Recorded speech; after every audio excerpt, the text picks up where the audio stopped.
In early 2024, somewhere along the eastern front of Ukraine, a Russian armored column moves quickly across an open field, pushing forward with tanks in front, armored vehicles behind, and infantry waiting inside. From above, there is nothing unusual. No smoke, no explosions, no visible resistance, only movement across what looks like empty terrain. Then, the lead vehicle hits a mine and suddenly stops. What follows is not a normal firefight. It unfolds in steps, one layer after another, as if the outcome had already been set before the first shot was fired. Within minutes, the battlefield begins to change in ways that are difficult to understand at first glance. And once you see the pattern, you cannot unsee it. Subscribe to Military Force to follow how modern battlefields are quietly being rewritten.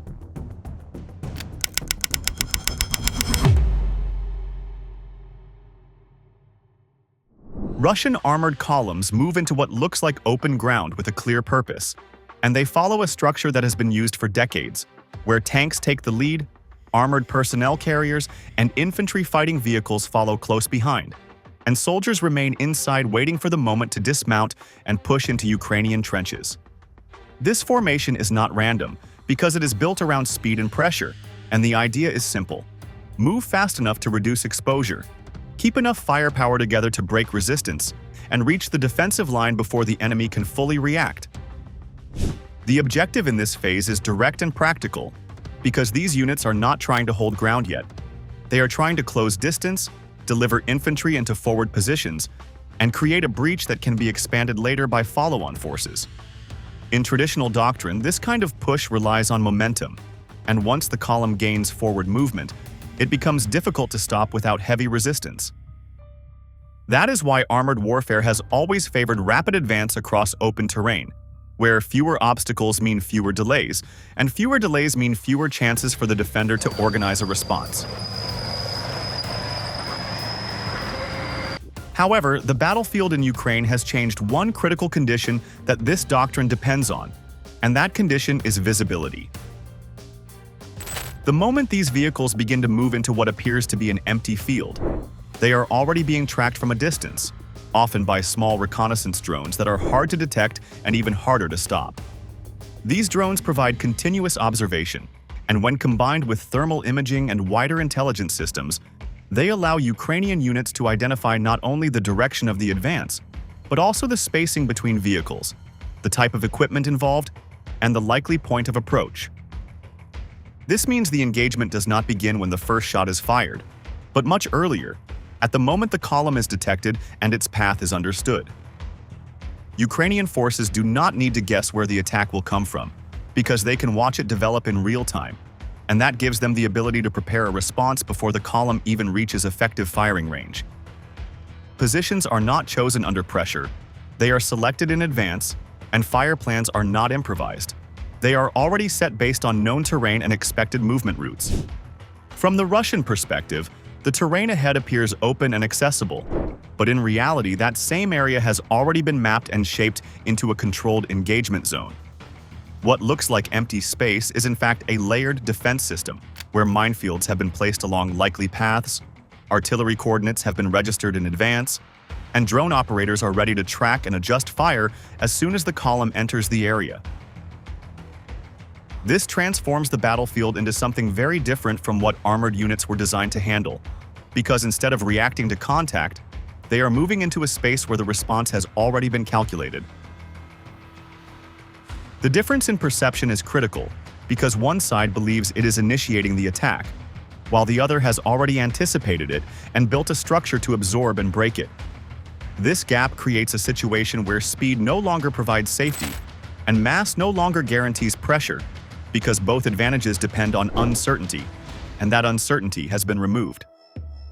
Once the direction of movement is known, the defender does not need to stop the entire column at once.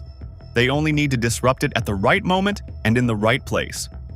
What follows from this setup is not a traditional clash between two forces meeting on equal terms, but a sequence of events that unfolds inside a space designed to reduce options and increase exposure over time. The column continues forward because it must, but every meter it advances brings it deeper into a zone where its own strengths begin to work against it. and where the ability to move quickly turns into a risk rather than an advantage. And once the column crosses that invisible line, the first layer of the system is already waiting beneath them. Mines in this battlefield are not just placed to destroy vehicles, but are used to break the rhythm of an entire attack. And once that rhythm is disrupted, everything that follows becomes easier to control. When the lead vehicle in a column hits an anti-tank mine, the effect is immediate and decisive, because even if the explosion does not fully destroy the tank, it stops it in place. And that single moment changes the situation for every vehicle behind it.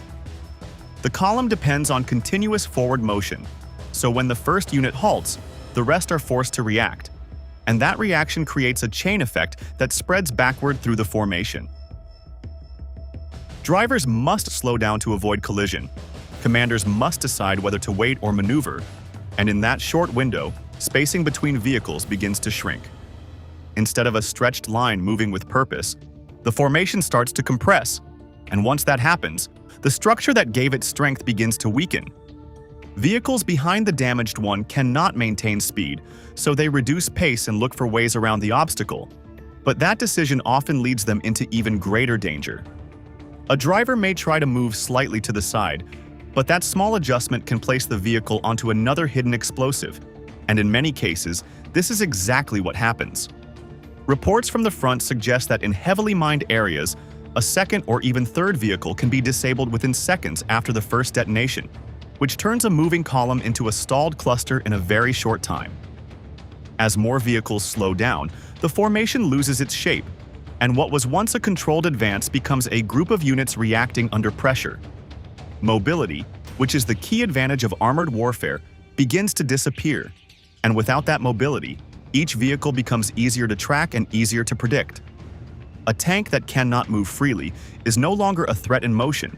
It becomes a fixed point on the battlefield, and that shift is exactly what the defending side is trying to achieve. Once several vehicles are forced to stop or change direction, the battlefield begins to form natural choke points, and these points are not random but are often created by design. A disabled tank at the front blocks the most direct path, while damaged vehicles on the sides limit alternative routes, and together they create a narrow corridor where movement is restricted. In this space, vehicles cannot spread out, cannot accelerate, and cannot easily turn around, which means they are forced into positions where they are exposed for longer periods of time. The placement of mines plays a key role in creating this effect, because they are not scattered without planning, but are arranged to guide movement in specific directions. Instead of stopping an advance outright, they shape it, pushing vehicles toward areas where other defensive systems are ready to engage. This method turns the battlefield into a controlled environment, where the attacker is no longer choosing the route, but is being directed into a path that increases risk with every decision. From a distance, this may look like confusion, but it is actually a predictable outcome of a system designed to limit options and force mistakes. Each reaction made by the attacking force is a response to pressure, and each response reduces their ability to act freely. Over time, this creates a situation where the column is no longer advancing with intent, but is simply trying to survive in a space that has already been shaped against it. The key point here is that mines are not only tools of destruction, but also tools of control, because they influence how and where the enemy moves, and by doing so, they set the conditions for everything that follows. Once movement slows and spacing collapses, the column becomes easier to track, and that is when the second layer begins to take effect. Once the column loses speed and structure, Ukrainian artillery begins to turn that delay into sustained damage. And this phase is not about one perfect strike, but about applying constant pressure that forces mistakes to grow over time. The systems involved include towed howitzers, larger caliber guns, and multiple rocket launchers like the BM-21 Grad, and each of them plays a different role depending on distance, timing, and target density. These weapons are not firing blindly into open ground, because every shot is guided by information coming from above, often provided by reconnaissance drones that track movement and adjust fire in real time. Operators observe where shells land, correct the aim, and send updated coordinates within seconds. And this process allows artillery units to refine their targeting even while the situation is still changing. In modern combat, this connection between observation and fire has reduced the time between detection and impact to a level that was not possible in earlier wars, where delays could stretch for minutes instead of seconds. The goal at this stage is not always immediate destruction, because disabling movement and increasing confusion can be just as effective as eliminating a vehicle outright. A shell that lands close enough to damage tracks or force a sudden turn can change the behavior of the entire formation, and once several vehicles begin to react under pressure, coordination becomes harder to maintain. In many recorded engagements, only a portion of rounds hit directly, while others land nearby. Yet the combined effect still shapes the outcome. Missed shots still carry value because they force crews to respond quickly and often without full awareness of what lies ahead. A driver may accelerate to escape incoming fire, while another may turn to avoid a perceived threat, and in doing so, they can move into areas that have already been prepared with hidden hazards. Under stress, decision-making becomes faster but less accurate, and this is where artillery achieves its broader purpose, not by destroying every target, but by increasing the chance of error with every passing moment. As pressure builds, mistakes begin to stack, and the battlefield starts to punish each wrong move more severely than the last.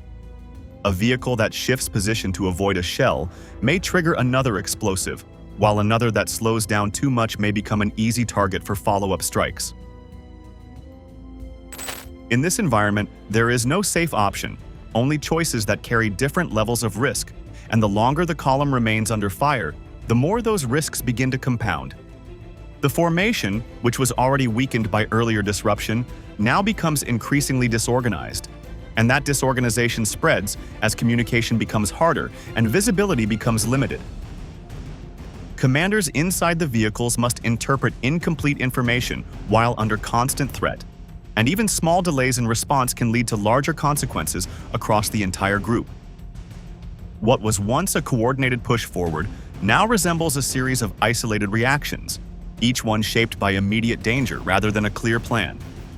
Artillery in this context acts as more than a destructive force, because it shapes behavior and guides movement under pressure, and by doing so, it turns a stalled column into a vulnerable one. The key point is that these strikes do not need to eliminate every vehicle to be effective, because their real power lies in forcing the enemy into a position where survival depends on decisions made under extreme stress, and those decisions often lead to further losses. And as confusion builds and damaged vehicles begin to fall behind, another layer moves in to finish what artillery cannot.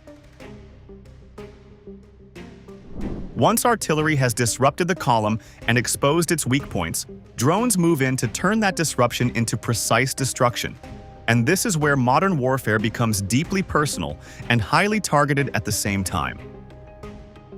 Reconnaissance drones remain in the air throughout the engagement, quietly tracking movement and feeding continuous data back to operators. And this constant flow of information ensures that no damaged vehicle or exposed unit goes unnoticed for long. These observation platforms do more than watch, because they create a live picture of the battlefield that updates every second, allowing Ukrainian forces to follow each vehicle, each turn, and each attempt to regroup. In recent phases of the war, both sides have used thousands of small unmanned systems, and reports suggest that in some sectors, multiple drones can be present over a single engagement zone at the same time, which means coverage is no longer limited to brief windows but becomes almost continuous. FPV drones enter the scene when the situation has already shifted against the advancing force, and they are designed for direct engagement rather than observation. These systems are fast, guided in real time, and often used against targets that are already under stress, such as vehicles trying to withdraw, units that have lost mobility, or equipment left behind after earlier strikes. Instead of relying on coordinates, operators steer them visually, which allows them to adjust mid-flight and strike precisely where damage will have the greatest effect. The choice of targets at this stage is not random, because priority is given to assets that still have value but are no longer fully protected. A tank that can still fire but cannot move, an armored vehicle attempting to escape, or a group of soldiers just dismounting into a trench all represent opportunities that can be exploited quickly. In many documented cases, these drones are directed toward weak areas such as rear sections, engine compartments, or open access points, where even a small explosive charge can disable or destroy the target. What makes this phase especially significant is the way it changes the concept of cover, because positions that once offered protection are no longer secure. Infantry moving into trenches may believe they have reached safety, yet drones can follow them from above, drop explosives into confined spaces, or even fly directly into those positions. This removes a basic assumption that has shaped ground combat for generations, which is that reaching a defensive structure increases the chance of survival. In this environment, that assumption no longer holds. This constant threat from above creates a form of pressure that is difficult to escape, because it does not depend on line of sight in the traditional sense, and it does not require large platforms or heavy support. Small systems can appear quickly, approach from angles that are hard to predict, and strike before a response can be organized. For soldiers on the ground, this means that every movement carries risk, and every attempt to regroup can be observed and targeted within a short period of time. The result is a battlefield where there is effectively no safe zone, and where survival depends not only on position but also on timing and awareness. Even when units find temporary shelter, that shelter can be compromised within minutes if it is detected, and once detected, it becomes just another target in a system designed to remove options one layer at a time. This changes the pace of combat, because engagements no longer end when one side reaches cover. They continue as long as the ability to observe and strike remains active. The key point is that drones do not replace other weapons, but complete the system by targeting what remains after earlier phases have taken effect. And by doing so, they ensure that damage is not partial but cumulative and often final. But even with this level of pressure, some units still manage to push forward, and that is where the next illusion begins. Even after suffering losses, Russian forces continue to push forward by committing additional units. And this next phase shows how repeated assaults can follow the same pattern even when the outcome is already becoming clear. New groups of tanks and armored vehicles move in from different directions, attempting to apply pressure from multiple angles, and the goal remains the same: reach Ukrainian positions, deploy infantry, and secure ground that can be expanded later. At first glance, this appears to be persistence, and in military terms, it reflects a belief that sustained pressure can eventually break a defensive line. However, what unfolds on the ground suggests something very different, because each new wave enters an environment that has already been shaped by earlier engagements.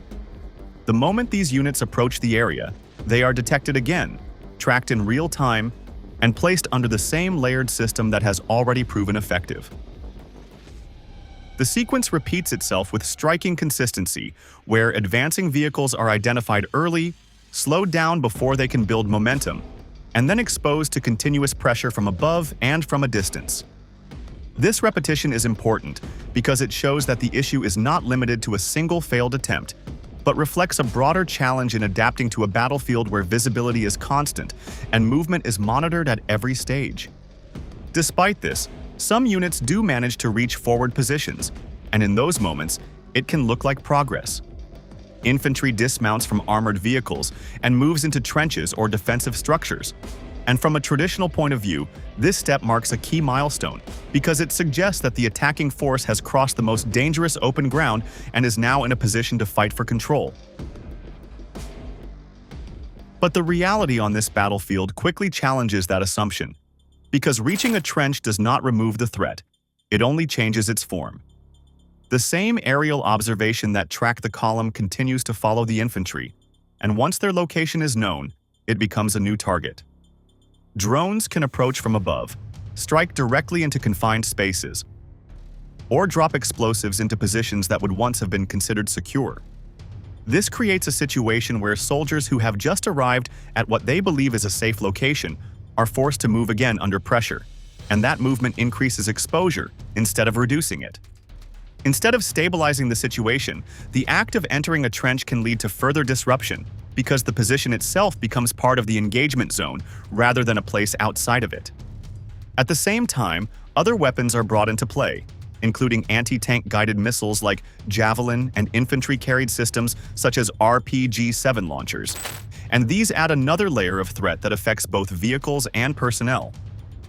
Not every shot connects, and this inconsistency reflects the conditions of real combat, where visibility, timing, and stress all influence the outcome.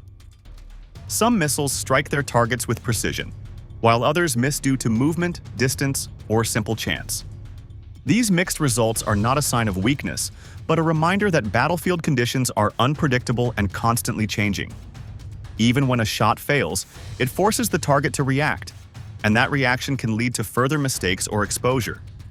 Over time, these small effects combine with earlier damage, creating a situation where maintaining control becomes increasingly difficult.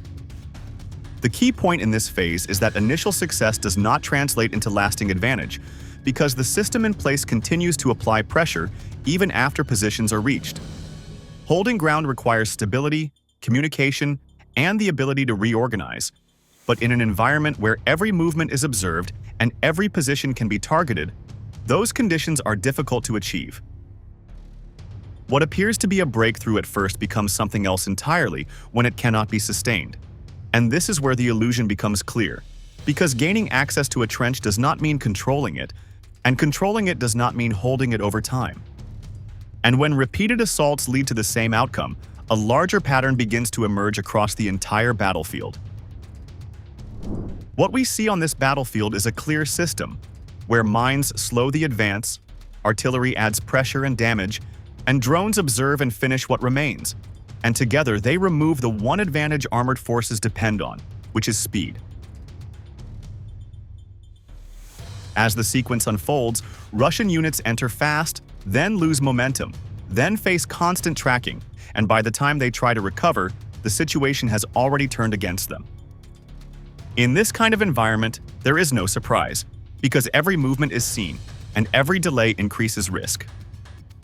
This changes more than one battle, because it shows how modern war is shifting toward control, information, and timing rather than raw force.